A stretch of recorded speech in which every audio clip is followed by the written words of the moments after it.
سلام، بریم یه سوال ریاضی از حسابان 11 نوبت دوم مال سال 1403 پارسال رو حل کنیم. ببینیم چی بوده سوال امتحانی.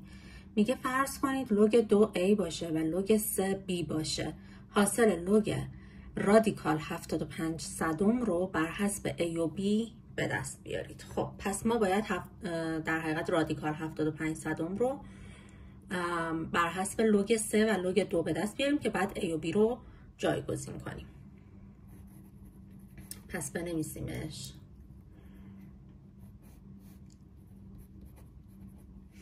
اولا که لوگ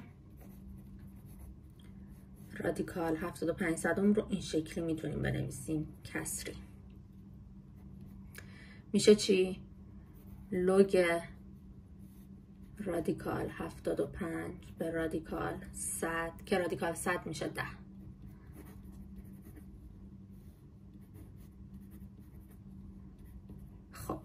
میدونیم که اگر کسری یا تقسیم باشه میتونیم چیکار کنیم؟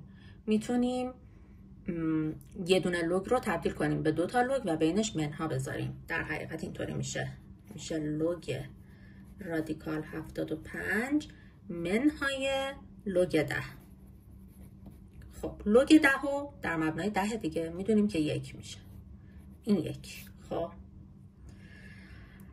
لوگ 75 صدم رو حساب کنیم. پس این ادامه داره. حالا میام اینجا جوابشو می‌نویسم. فعلا لوگ رادیکال 75 رو پیدا کنم.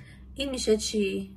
میشه لوگ 75 میشه 25 ضرب در 3. میتونم جداش کنم. میشه لوگ رادیکال 25 ضرب در رادیکال 3. خب رادیکال 25 میشه 5.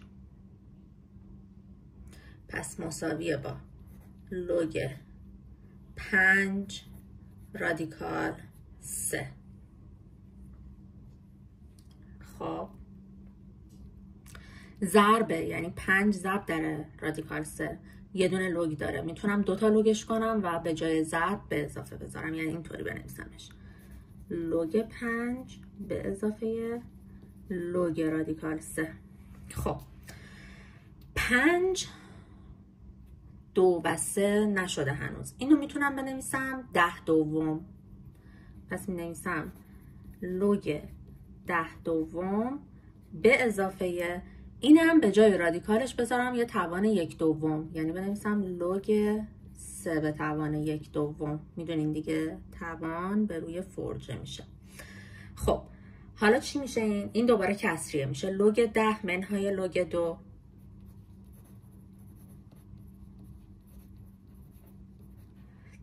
این توانش میاد پشت لوگ، میشه به اضافه 1 دوم لوگ 3. خب لوگ 10 که 1، لوگ 2 a، لوگ 3 b. پس این میشه 1 منهای a به اضافه 1 دوم b. خب حالا اینو برش میداریم، میایم بالا. به جای لوگ رادیکال 75 باید اینو بذارم. میشه 1 منهای a به اضافه 1 دوم b منهای 1 که این 1 با این منفی 1 میره و جوابمون منفی a به اضافه 1 دوم b میشه.